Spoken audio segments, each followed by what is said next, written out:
Okay, welcome to another video. And it's been like 2 months. Oh, you know what? I've had so much going on in my life at home. We've moved house because we were evicted. Our landlord wanted the house back. Samantha's been in hospital and had an operation, so she's been bedridden and out of action for a little while. So I've been looking after baby boy. I think she goes back to work next week. There's been so much going on. It's been really difficult to get out and do some pictures, and video unfortunately has taken a bit of a step back, just so I can let me get out of the that's better, just so I can focus on family and get things at home sorted. Obviously videos are starting to come back again. I'm doing a workshop today.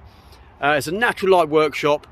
I wanted to get a bit of video of this because there's a lot of misconceptions around lenses and the types of lenses you need or should have in your bag for portraits, and there's a lot of elitism around spending money that you potentially don't need to spend, that kind of stuff. So I'm gonna record what I say to the group, and hopefully that explains it a little bit better than me just explaining it to the camera, because that way I can engage and take questions and engage with the people on the workshop, and hopefully that works better for you guys at home and you can understand what I'm trying to talk about a little bit better. And I'll have a few pictures afterwards as well of the workshop, so I'll be taking some pictures of the model Abbey I'll be meeting in a second. And yeah, I found Abbey on PurplePort. She was amazing. I put out a casting call for this workshop, and Abbey, Abby's beautiful anyway, but Abbey came back and said, look, I'm doing paid work this year, but I'm donating the money to charities, to children's charities, and especially charities that deal with mental health with kids, and that rings a lot of bells with me. So I chose Abbey to help out on this workshop, and yeah, we're going to get some pictures today with Abbey. Let's get into this. I'm going to go and meet Abbey now. We're going to have a little walk around before I meet up with the rest of the workshop attendees. We're in Whiteley, which is a really nice area. If you haven't come down before, we're not actually in the shopping centre area, we're in the business district that has like a lake. Really nice area. I've done quite a few workshops down here, so it's really nice. So if you're ever in the area, come down and bring model down here, or just do some landscape stuff down here. There's loads of areas. It's quite nice. So let's get into this, and I hope I explain this in a minute to the workshop attendees, so you guys understand it better too. Let's do this.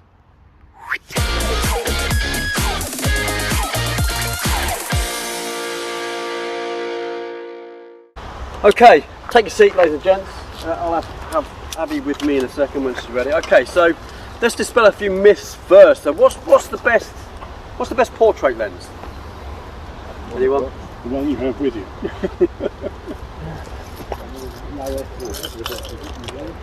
One with the low f-stop, so a wide aperture? Yeah. Okay. Yeah? Someone else? I think I've heard them say sort of ratings. Yeah. There is a myth that aperture would play a big part in portrait photography and would potentially get you better shots. And why would that be? Why would your aperture get you better shots? Blurs out the background. Blurs background, yeah. Okay. Anything else? Depth of field. Yeah, your depth of field, background blur, that kind of stuff. And do we think that aperture is the main culprit for background blur? Is background blur only affected by aperture? No, it can be affected by length of camera, Focal length, yeah, focal absolutely. length. Anything else? Well, you're focusing as well. Focusing? Focus point. Kind of, yeah, sort of. So you need to understand your focus point, or where you're focusing. But there's three things that affect background blur. One of them is aperture. The other one is your focal length of your lens. Anything else? The distance from the background. Distance. Okay, so distance plays a massive, bigger part, an absolutely humongous part in terms of background blur. Even more so than the focal length of your lens. Even more than the aperture of your lens as well. Massively more. In fact, aperture is probably, out of the three things that affect background blur, probably the least effective. So you can have all the biggest lens, the biggest in terms of aperture lens you've got, nice big, like maybe an 85 1.8 or a 1.4 if you've got the Canon, a nice big 1.4 which got the massive great big aperture on it. And if you're back further that way and you're trying to get everything in focus, everything in terms of a whole body shot with an 85mm, you've got to be back there somewhere, right? What's happened to that background? It's in focus. it doesn't play a big part. When I shoot a wedding, all day at weddings, and if anyone else does wedding, I know you do wedding steps. My second photographer said to me the other day, "You're shooting wide open all day long." Yeah, because I know my focus system. If I know that my focus system is going to get focus every time on the eye, because Sony's are pretty good, and I don't mean to dismay anyone else who's got something else.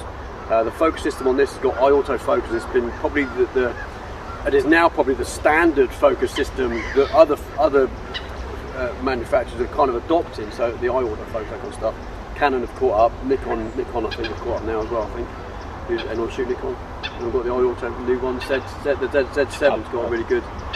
Still learning it. So when we talk about using aperture, and if I've got my 85mm on, which is a 1.8, and I'm shooting lots of people, my second photographer said to me, "Why are you shooting really wide open when you've got more than one line? If I'm doing group shots, I've got more than one line. Isn't the person behind going to be out of focus?" Not if I'm right back there, because I've extended that depth of field, even with a 1.8. If I got really close to my subject, then yeah, Uncle Fred, who's still on the shoulder of the bride, is going to be out of focus, because it's all the bride that's in focus, right? But if I'm trying to get the whole group shot in, I wouldn't do that with an 85, by the way, but if I had my 35 on, even though, I mean, this is a 1.4, if I had my 35 on and I'm stood right back there to get the whole group shot in, I could have 3 or maybe 4 lines of people. They're all in focus, because I've extended that depth of field.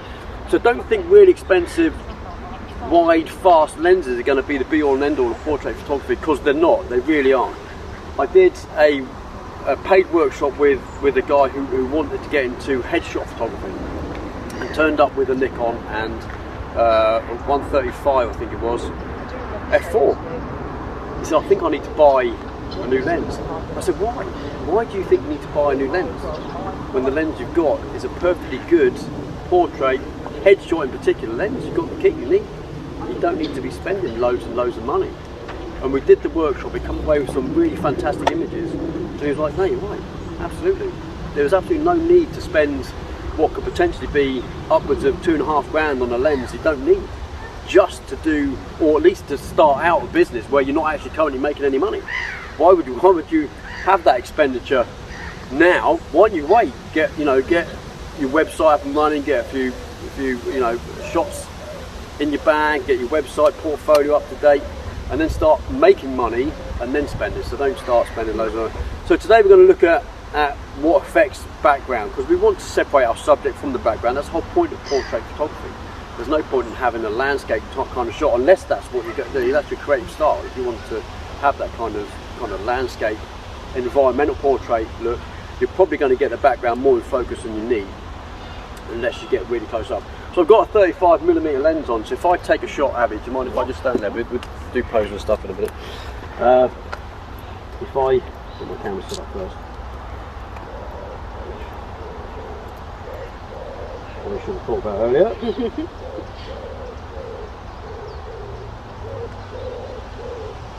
So I'm looking at Abbey, getting my focus on point. I'm then looking at getting a picture that is, although I'm at 1.4, just play that again. You see everything's in focus. Everything's kind of not in focus. It'll be out of focus a bit, but not really enough to separate my background. Yeah. And that's me shooting at 1.4. If I put this up to 5.6, which is generally considered to be most lenses' kind of sweet spot for having nice focus, having sharp focus point. 5.6, which is why when you shoot in full auto, your camera generally shoots at 5.6, because it knows that most lenses at 5.6 are at their sharpest, from corner to corner as well. So. And I'm going to get a little bit closer.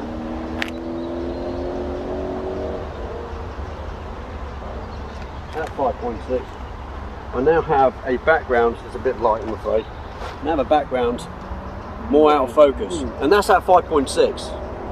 Right. So going from a 1.4 that's in focus now at 5.6, so I'm kind of proving to you that the aperture doesn't necessarily, I mean it can and will generally, the more expensive lenses will make things a bit easier for you, potentially, especially if you've got a really good focus system. But you're doing yourself a disservice if you think that aperture is the main player in getting background out of focus. It's not. So that myth is now dispelled, okay? So we can move on, okay? Because everyone thinks I've got to have that really big, really fancy, really expensive lens, and actually you don't. You really don't. Obviously, the other thing I could do is put an 85mm on this. I don't actually have to get too much closer to Abbey, but I can still get a background out of focus from here. If I was at 1.4 or 1.8 with that background is completely gone, completely out of focus. Sometimes you may not want that, because then you've got a shot that you might want to tell the story of what's going on in the background. If it's too out of focus, then all you've got is a model that could be anywhere, right? If I've got the Eiffel Tower, do I want to blur the Eiffel Tower so much you can't even see it? We haven't got the Eiffel Tower today, but you know what I mean. Does that kind of make sense, guys and girls? Let's keep things really simple. Let's not worry too much about what our aperture's doing as such. If you've got a good aperture, the only thing you need to know is that you need to understand your focus system. If you're shooting really wide open and your focus misses, say you might hit a shoulder, the eyes, the face, everything's going to be out of focus if you're wide open, potentially, unless you move further back. So the biggest thing we can do is make sure we've got a nice long background, because when we're shooting out our dogs. By the way, guys, shooting, the word shooting, has anyone had any problems on Facebook using the term shooting? Who's on Facebook? Yeah. I got nearly banned on Facebook so many times for using the word shooting. I'm a photographer. We have photographers that comment on my Instagram saying I'd love to shoot you, can't wait to shoot you. Yeah. And they're banned. There was a meme that went out a little while ago, and someone said, explain what you do without explaining what you do. And I said, well, I shoot people and I frame their families. Yeah. Oh, Facebook went nuts. Yeah. I'm not even joking. Facebook, it was like, what the hell? I had so many messages from Facebook saying you need to watch out, otherwise you're going to be completely banned. Okay. So, shooting, yeah. So what we have with things like, if we was at an event with family, friends, we've got small children, maybe dogs, little animals and stuff like that, you see a lot of people, they're shooting, and I will use the word shoot, they're shooting their family and their kids from here. What's that background? How close is that? Really close, right? It's going to be in focus. What's the biggest thing? Exactly. What's the biggest thing you do? You've done that. So in this kind of situation that we have here, we've got really nice, long, far away, distant backgrounds, which is perfect, because no matter what we do, no matter how close we are, something's going to be out of focus down there. And it's quite nice when we've got the composition here, and the trees are going to be slightly more in focus in the background. You're going to get a nice kind of background.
Okay, so that's the workshop over and done with, and it's been a really, really, really good day. I know the guys and girls have got some amazing shots. Abbey, the model I'll bring on in a second, was fantastic.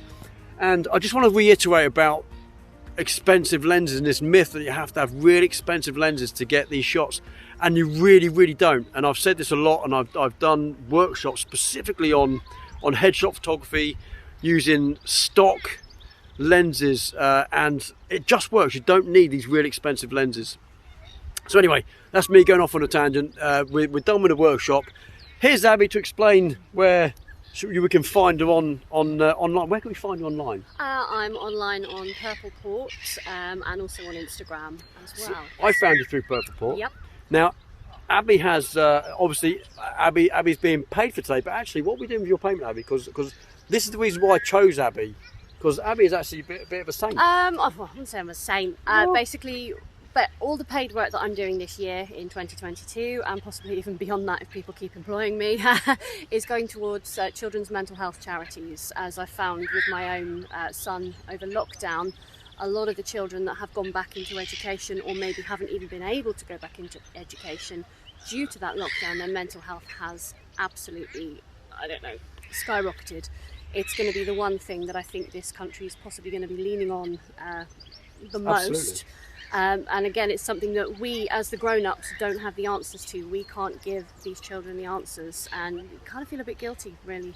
We're all living through it, but it's going to hit them the hardest. So all of my paid work this year is going towards children's mental health charities. So this was, for me personally, I'm a fundraiser. I do a lot of fundraising work for many different charities.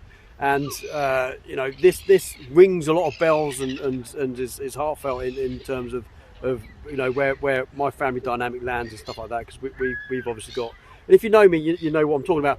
So what I want you to do, if you need a model this year and you're looking to pay models, Abbey is where you should be going. I'm going to leave a link to Abbey's PurplePort in the description of this, and Instagram, so whichever, I'm assuming you can be contacted. You can be contacted on Instagram.